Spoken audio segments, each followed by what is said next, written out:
Hey friends, Ash here with Gents, and today we're checking out my top 10 niche fragrances for fall 2020. Came out with a designer list maybe a couple weeks ago, so now it's time for niche/indie.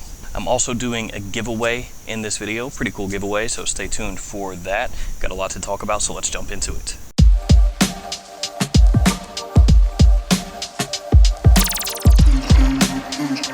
Usually I don't do honorable mentions, but I'm going to make a couple in this video. I'm going to make an exception. First one that I want to mention is Chambre Noir from Olfactive Studio. Olfactive Studio is a house that I really think highly of. I just like the whole aesthetic, the professional photograph paired up with the fragrance. It's pretty cool. It helps bring the fragrance to life a little bit more. This one has leather, plum, incense, and sandalwood. Gets compared to Bentley for Men Intense, which is a whole lot cheaper, but Chambre Noir still really good fragrance. Honorable mention for that one. Second one that I want to mention really quickly, Honey Oud from the House of Montal. Now this is a fragrance I've talked about a lot in the past. It's one of my favorites from Montal, and it is pretty much what it says it is. It's got honey and it has some oud. Imagine that. There's also cinnamon and amber and other notes in here, but really it's that very nice honeyed oud that keeps me coming back to it over and over. I've mentioned this in previous lists, previous years, so I wanted to mention it just one more time here. And in case you're unaware, a lot of Montal fragrances do use oud, and sometimes the oud is really screechy, just kind of off-putting if you're not expecting it, but Honey Oud, not so bad. So that was quick. Let's jump into the official top 10. I'm going to start this off with a fragrance from by Killian, and the fragrance is Intoxicated. That name also reminds me of a Martin Solveig song. Maybe 1 to 2% of you out there know about that one. If you know about the song, let me know in the comments. We're blood brothers, you and I. This one has cardamom, coffee, nutmeg, and cinnamon as some of the notes.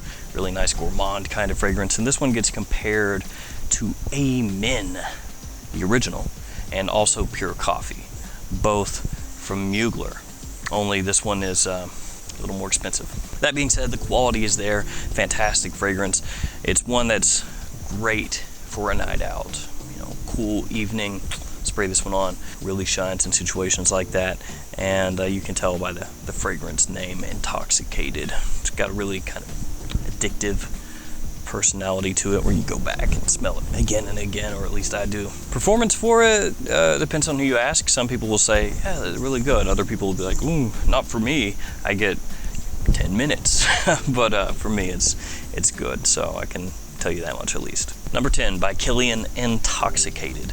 Number 9 is a fragrance from the House of Novatus, and I did review this one back, I feel like it was a couple months ago now, 2.5 months, and I said at the time that it would likely make my fall top 10 list, and it did. This one is my favorite from the house, as yuzu, sandalwood, and vanilla, but the main thing that I get from it is lavender. It's a very nice lavender fragrance. Really easy to dress up, wear to the office, wear formally. Fragrance like that, a little more elegant, a little more sophisticated. And this is where the giveaway comes into play. Giving this away right here, a discovery set that features Lautus along with Arcanum and Opulentus. Of course, all from the same house. Just going to show you guys what it looks like really quickly. Comes in this nice packaging. Open up like so. There's a card on the inside with the notes and perfumers, and whoop, there are the fragrances. Now, I've not sprayed any of these.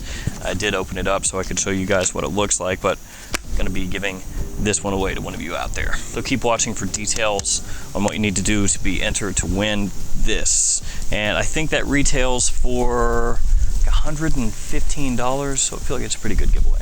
Anyway, Lautus, very much a fragrance you're going to enjoy if you do like lavender forward fragrances that do have some nice richness, creaminess, sweetness behind that lavender. Gonna take us to number 8, fragrance from the House of Nishant, Ani. And this one is very much a vanilla forward fragrance. This one is kind of heralded in some Facebook groups and on forums as a must-try vanilla fragrance if you're a big fan of the note. There's also ginger, blackcurrant, and bergamot in the fragrance. It's an extrait de parfum, so you've got great performance there, great longevity, great projection. This is one that I talked about pretty recently in a Nishant video where I talked about Hasavat, this one, and Sultan Vetiver, my 3 favorites from the house. So really not a big surprise to see this one land on the list. Again, if you're a fan of vanilla, make sure to check it out. It's not just vanilla, there's a whole lot going on there. But again, if you're a fan of vanilla, do check it out. Number 7 is a fragrance from the house of Diptyque, which in my opinion is one of the absolute best bang for your buck niche houses out there. Even at retail prices, Diptyque is good. Very nice buy, great quality. Like I said, not too expensive. And if you can find them at discounters, even better. Fragrance is Tam Dao. Now this one is known for its sandalwood note. There's also cedar in there, there's cypress, there's spices. Gets compared to some other fragrances out there. It's not the same as them, but it's in a similar style because of the woodiness and the sandalwood. Gets compared to Wonderwood from Comme des Garçons, and gets compared to Sacred Wood from by Killian. And I've also actually heard some people in the past compare it a little bit to Gucci Rush. Again, it's not the same as any of those fragrances, but if you like any of those fragrances, I'd be surprised if you dislike this one. They're all kind of in that same wheelhouse. There is an eau de toilette and an eau de parfum version of this fragrance. I really think you can't go wrong with either one. Typically, the eau de toilette you can find for a little bit less, especially again at discounters. And it's just an awesome fragrance. This one is extremely versatile, which you would expect, because this one is woodsy forward, but not too heavy, not too dark. So it's not really the type of fragrance that people are going to be, taken aback from. It's safe to wear to the office, great during the day, good in the evening as well. A great casual fragrance, business fragrance. Yeah, you can pull it off about anywhere. So number 7, we're going with the Diptyque Tam Dao. Great scent. Number 6, gotta get some imaginary authors in here. Gotta do it. If you've watched this channel for a while, you know I'm a big fan. Love imaginary authors, and this one, if you put a gun to my head, I'd probably tell you it's my favorite one. Cape Heartache. Love it. Love it. Great in fall, great in winter. Fir, strawberry, pine, there's old growth, mountain fog, these different imaginary notes in the fragrance.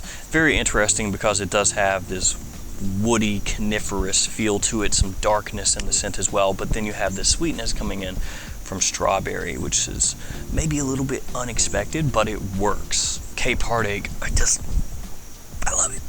I love it. I've talked about it a bunch on here over the years. Also love Memoirs of a Trespasser.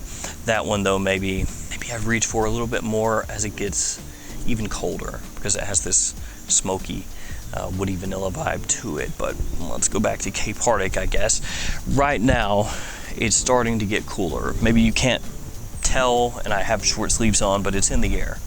That feeling of fall is in the air. The temperatures have dropped at night. It's getting colder, and something like this just works so well. Like that little bit of mysterious coniferous woods with that old growth mountain fog vibe that I talked about, the imaginary notes with that little contrast of sweetness. Perfect. From there, let's go to number 5, Parfums de Marly, Herod. The reason this one makes the top 10 is because I really have kind of ignored this fragrance for a while. I've not really given it a whole lot of wear over the past, couple years at least. So I want to bust it back out again. Really nice tobacco fragrance. Gets overshadowed maybe nowadays by some of Parfums de Marly's more recent releases. It is a fragrance that can pull compliments, that can pull attention. It has really good performance. I know that some people will say it's been reformulated and that the original Herod was an absolute monster and modern Herod is just no good. That being said, I have both an older bottle and a newer bottle, and they both work fine. There is a difference in the coloration of the fragrance if you spray them out into a decant bottle, but I'm just talking about the scent itself, how it smells, performance, all that good stuff. There's vanilla in here, there's cinnamon, there's incense, there's even osmanthus. And when this first kind of started to break onto the scene, if you want to call it that, people were comparing this to Tobacco Vanille. So they were saying Herod from Parfums de Marly smells like Tobacco Vanille. They both do have tobacco, they both do have vanilla, but they're not the same. Some of those notes that I mentioned there, incense, osmanthus, not going to find those in Tobacco Vanille. They do take two different paths, not the same scent, but if you do like tobacco vanilla forward fragrances, you should probably like both. So this year, I'm gonna pull Herod back out, give it some more wear. I'm gonna put Leighton back up on the shelf, maybe try not to really reach for that one so much. That one has become sort of a dumb reach for me around this time of year, for good reason. Big compliment puller, people love it. But this year, I'm gonna try to pull Herod back out. Number 4, let's go with a Xerjoff Kazimierati 1888.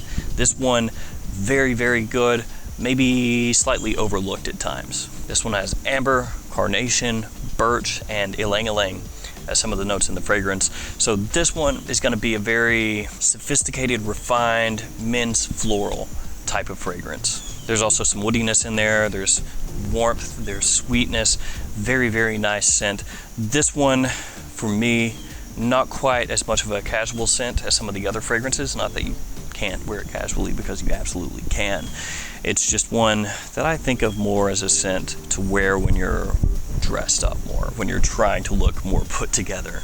I know it does have some lovers out there, people that are absolutely head over heels in love with the scent, and I think it's fantastic. That's why it's coming in at number 4, 1888. If you're a fan of Xerjoff and you haven't smelled this fragrance, absolutely check it out. All right, guys, giveaway time.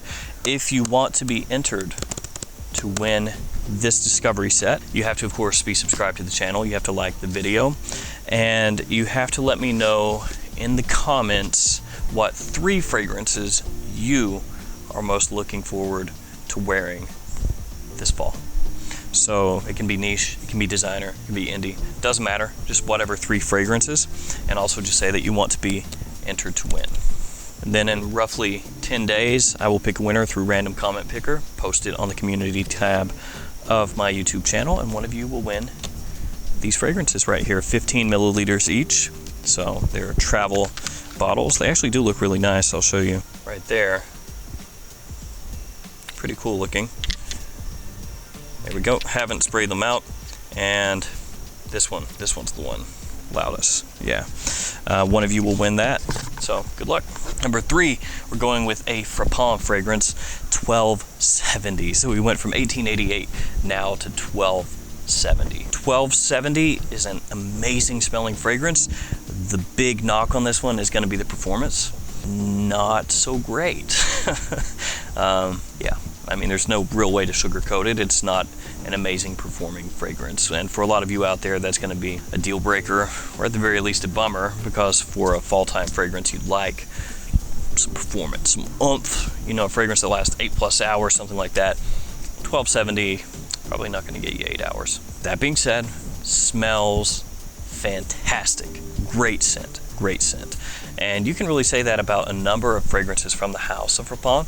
They have lots of releases that when you smell them, you're like, oh God, this is good. And then 3-4 hours later, you're like, it's gone. 1270 is not as bad as some of the fragrances that the house has released, but still, I do wish I had a little more. Pineapple, honey, plum, resins, vanilla in this fragrance. Sweet, fruity, boozy, just great. Smells fantastic. For as long as it's on your skin, for as long as people can pick it up, they're going to be wowed. It's really good. And this is one that I revisited, and when I did, I was like, yep, gotta pull that out this year. Got to. So, number 3. Number 2 is a fragrance that I got not all that long ago. Actually reviewed it. Amouage Interlude Black Iris. I love this scent. It takes Interlude, which is an absolute classic, and does a few tweaks here and there and makes it more wearable for today's day and age, and really just more wearable in general. This one has orris, olibanum, leather, and oud.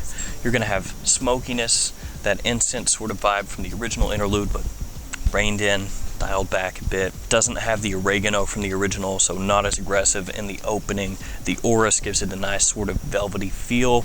Like I said, there's some tweaks here and there that make it just slightly, I don't know if fresher is the word, but something along those lines. The performance is still there, lasts a long time, projects heavily, just not as aggressively. This one, to me, great fragrance. Now, I know some people are not going to be pleased because it is a flanker. It's Amouage doing a flanker, and some people are they're not going to like that, and they're not going to like the fact that it's one of their biggest releases, one of their most classic men's releases being tinkered with. That being said, if you like the original interlude and you just wish you had more occasions you could wear it in, this does that in spades. And now we are at number 1, and it's from the House of Creed, Royal Oud. I love Royal Oud, and this year planning on wearing a lot of it. Cedar, pink pepper, sandalwood, and oud, some of the notes in the fragrance. Now, even though it's named Royal Oud, there's not a huge amount of oud in here. You would think there would be, since that's the name, and when you look at the bottle, you know, the label is in gold and black, and you're thinking, ooh, this is gonna be deep, rich, luxurious oud fragrance.